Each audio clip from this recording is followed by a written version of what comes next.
All right, so there is one deck type, archetype, that has not really gotten a lot of love ever since probably like the very first couple of days the game came out in beta, and that is Ephemeral. All right, so when the game first came out, everybody was all nuts about Shark Chariot. Oh my God, this thing's so good, it's busted.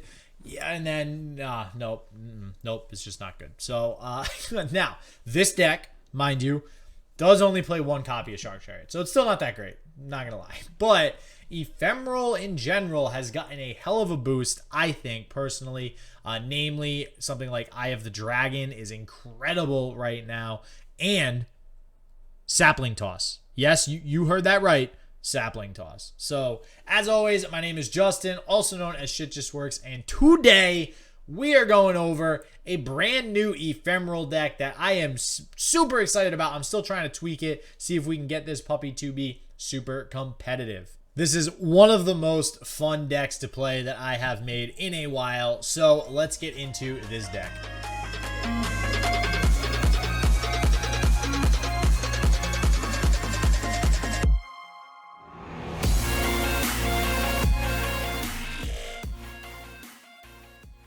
All right, so as always, we have the deck itself first that we're going to go over, followed by two games. One's against Burn Aggro, the other, I don't really know what to call the deck. I don't know. It's like some non-champion Ionia PNZ. I don't know. You guys will see. If you're new to the channel, do not forget to subscribe. We got tons of Runeterra content, including decks like this that are just fun, wacky, cool types of decks, as well as a lot of competitive and meta deck archetypes. And if you like the video, hit that like button. There will also be a deck code in the description below, as well as a link to the deck on Decks of Runeterra. So let's get into this. All right, we have at the very top of the list here, Sapling Toss. And I'm so happy that I found a way to utilize this card and get it into a deck. I don't know if anybody noticed, but a sapling is ephemeral. So with it being ephemeral, that means it gets buffed by good old Soul Shepherd. And that is kind of the, this is the fulcrum of the deck here, Soul Shepherd. Everything is based around this card, as well as Eye of the Dragon and Zed down here. So if you play a Sapling Toss, one of the good benefits about this is that it's one cost burst spell. It allows you to actually pass priority over to your opponent to get them to have to act first, whereby, you know, if they pass, it passes back over to you and you have the ability to make the decision to end the turn. So puts you in a pretty powerful position. On top of that, if you have a Soul Shepherd on the field, or even if you don't, if you have a Soul Shepherd, the sapling on the following turn is going to be a 3/2 with Challenger, and that is something that's going to mess with your opponent a little bit, because they're going to have to be thinking to the next turn and how this sapling is going to affect the board state. So very interesting card, a little bit of a different interaction than usual that you're used to from Ephemeral and just cards of this game in general.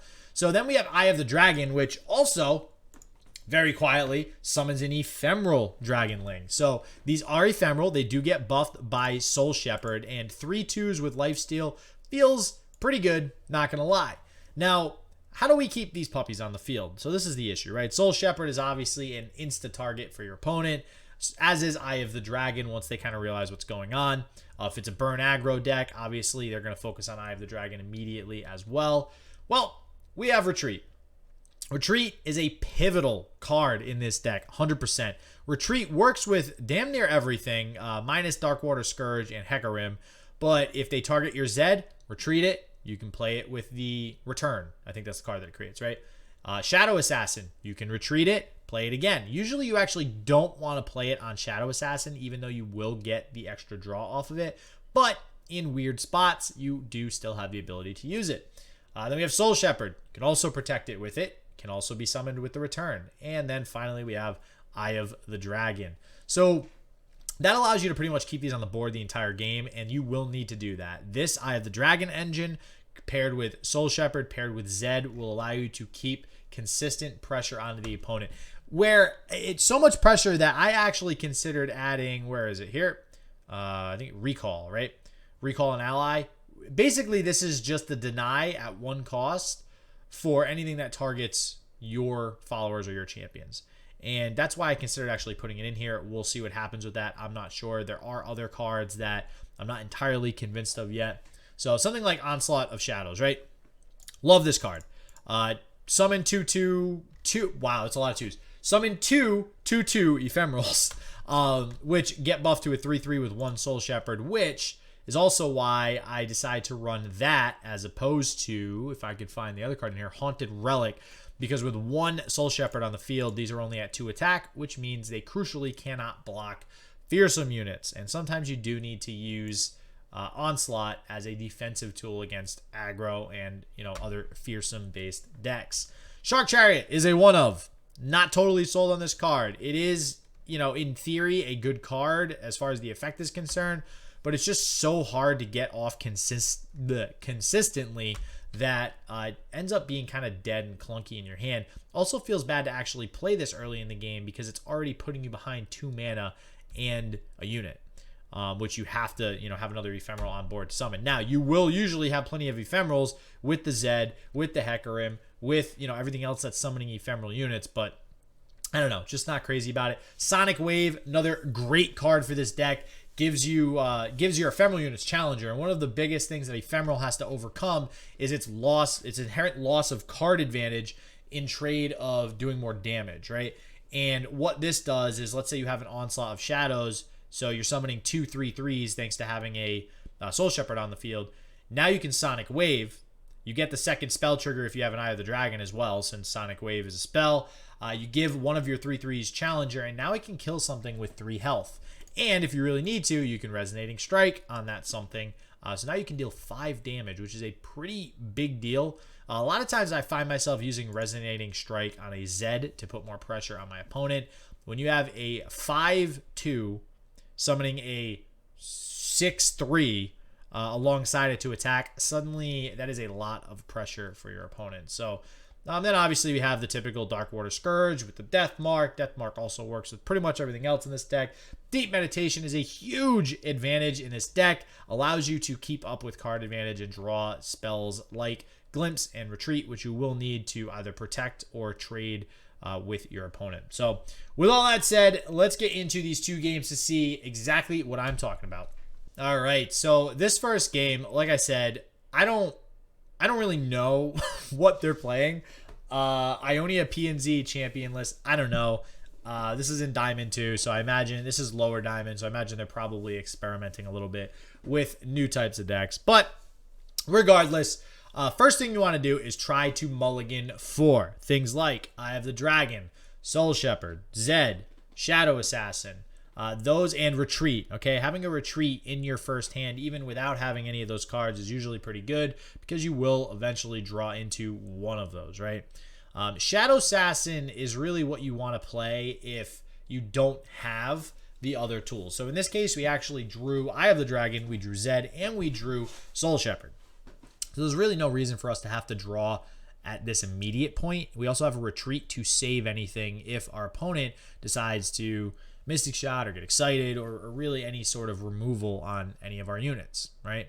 So at this point now, we can go ahead and play the Shadow Assassin. The reason why we're playing the Shadow Assassin now instead of the Soul Shepherd is because you usually want to play the Soul Shepherd on a turn where you're going to use it the same turn with an attack.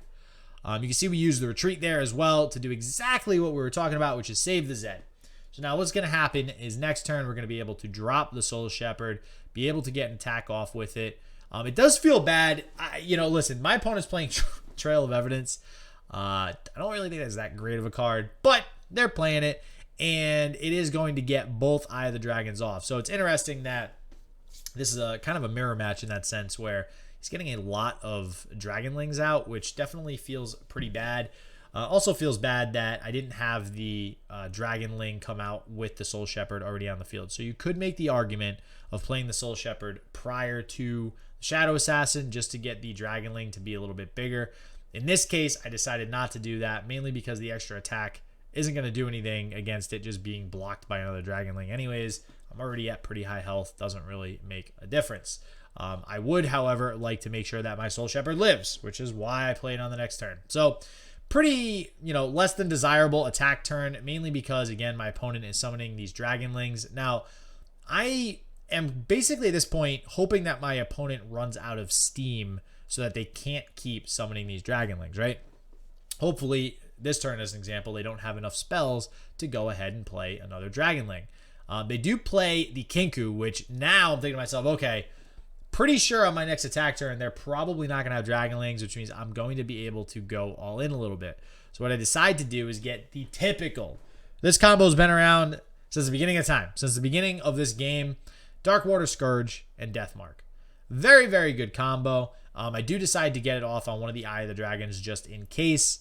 Usually an Eye of the Dragon, you know, anything running Eye of the Dragon with 3 mana left will likely be able to get off, you know, trigger its effect. I mean, he hasn't played any spells yet, so who knows? But I'm not really worried about taking all of this damage at this current point in time. I'm more worried about making sure that I can stay one up on my opponent as far as this field presence is concerned. And I kind of see an opening here, right? I'm able to summon a whole crap ton of units to start to put pressure onto my opponent here. This is the Onslaught of Shadows I was talking about, which is going to summon me 2 sweet 3/3s.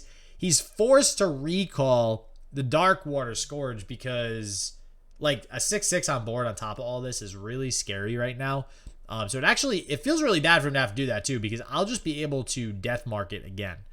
And even if I don't Deathmark it, I'm still going to be able to resummon it as probably a 6/6 and get some sort of value off of it. That's the good thing about Darkwater Scourge. It's so big that they usually can't just allow it to attack directly and then disappear because it's ephemeral. They usually have to deal with it. So I do end up attacking. You can see also the Resonating Strike doing work here, okay? Something to note, you can see I changed my attack order there. There's, just for anybody new to the game or trying to learn and really play 100%, you know, properly, in most situations you want to challenge lifesteal units first if your opponent's at full health. Because in that situation, the lifesteal goes off from the Kinku due to striking while my opponent's still at 20 health. So he doesn't heal anything, right? Then the damage goes off, puts him at 17. If I had challenged him after the damage, he'd be at 19 right now. Similarly, on the flip side, I know this is a little bit of a tangent, but if you're going for lethal, you want to challenge the lifesteal units last so that you hit the opponent's Nexus down to 0 prior to the lifesteal going off. So just something to think about. Your attack order definitely matters in not just this deck, but basically any matchup where lifesteal is involved. That's going to be an issue. All right. So now we kind of have the value train going, right? We have Eye of the Dragon getting these sweet buffed Dragonlings on it. It just feels good to have a 3/2 Dragonling on the field. I'm not going to lie. Late game, if you have this value train going, right? You have the Eye of the Dragon. You have the Soul Shepherd. You don't even really need the Zed, but hey, the Zed's nice too, right? If you have this value train going and then you pop on top of that a Hecarim, holy bejesus, is it hard for your opponent to come back from that? That's just too much aggression. I don't even have to attack with everything. I can just sit back, relax, take these trades with my ephemeral units into my opponent's units, and eventually I'm going to be able to get another Hecarim down.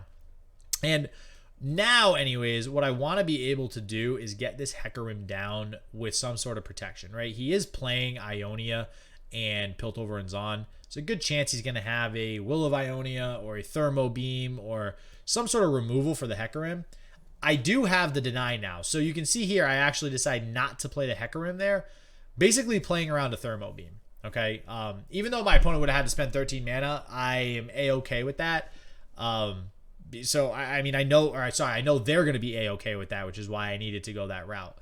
They do also have a Deny. So I was able to get the Deny out by Deathmarking again on my Darkwater Scourge. You can see how, like, really good that combo is. Like, Deathmark and Darkwater is just such a good control combo. So now I go ahead, play the leveled Hecarim, already leveled, and there's the Thermo Beam I was playing around. There's the Deny. Wow! Can I get a hashtag value train in the comments for that Deny? That's probably, I think that is actually the most possible value you can get from Deny in this game, because Thermo, I think, is the only card that can cost 13, if I'm not mistaken. I know War Mother's is 12. All right, I don't know. That's something else. So it's a different discussion. All right, now we have Burn Aggro. All right, typical Burn Aggro, championless deck, turn 1 Legion Rearguard. Pretty much the worst possible outcome for me, right? Legion Rearguard's really strong as a Burn Aggro first turn play, especially against this deck. I can't really do anything about it. I can't block it. I can't do much. He's also got the Imperial Demolitionist. So I am I want everybody to note here that this is a really good start for the burn aggro player. It's 100% a really good start. So I do end up winning this game. So just pay close attention. And this is what I mean, where a lot of people feel helpless against burn decks. It's all about how you play. I don't want to take 2 damage on my Eye of the Dragon right now. That feels like shit to me, right? But I have to block as much damage as possible. So I do decide to block the Imperial Demolitionist as opposed to the Legion Rearguard, and do opt to take the extra 1 damage, mainly because at this point, if I'm going to win, I need to get value out of this Eye of the Dragon. And that sapling toss is huge. All right, listen. Can we all just take a moment to see how amazing this sapling toss is right now against this burn aggro deck? Like, it not only allowed me to trigger my Eye of the Dragon, but now I have a 2-1 with Challenger that can basically wreck anything that my opponent plays. So I think he actually plays a Legion Saboteur here, and that's like the dream, right? That's what you want to be hooking with these saplings. So I just saved myself 3 damage from this Legion Saboteur. You could argue, the Legion Rearguard, but usually you want to prioritize anything but the Legion Rearguard simply because it can't block, so it has less inherent value. I'm also playing an aggressive deck, so I don't really care about units that can't block. Now, that was a very good Noxian Fervor, and that is something you almost always have to be on the lookout for playing against burn aggro decks. He saved himself, or he did basically 5 damage with that, allowing me to not get the lifesteal off with my Dragonling. So very good play on my opponent's part. That's basically exactly how you're supposed to use that card. If not, wait for me to target one of his own units anyways. So now, I have the Soul Shepherd down. I have to focus basically on making sure that I get more lifesteal at this point. Something like a Dark Order Scourge is kind of what I need right now. I do have one in hand. I don't have a Death Mark. A Death Mark would be what I need to basically seal the game. I'm forced at this point to actually trade my Eye of the Dragon, which feels very bad. And he can kind of tell that I'm forced into using tools that I don't want to use right now. So he decides to get excited. I will say, I think I messed up that block. I'm just going to say here, I think I shouldn't have blocked with the Soul Shepherd. I should have reversed it. I don't know what I was smoking there. I could have saved my Soul Shepherd. But either way, I know that I'm getting far too low, so I have to deny that get excited. You cannot really go below 8 health against burn aggro, or they'll be able to burn you down. If I didn't do that, I would have been in range of Decimate. All right, guys, that's it. That is the Ephemeral deck. I'm actually pretty excited about that deck. I'm going to work it out a little bit more, see if I can get some, I don't know, just some better gameplay out of it, because I think that deck could actually be competitive if built the proper way. I think it still needs some tweaks. I think something like Shark Chariot probably isn't even needed in that deck. We'll see. Either way, super fun deck to play. Again, deck code in the description below. As always, everybody, stay healthy, stay positive. I hope shit just works for you. Peace out.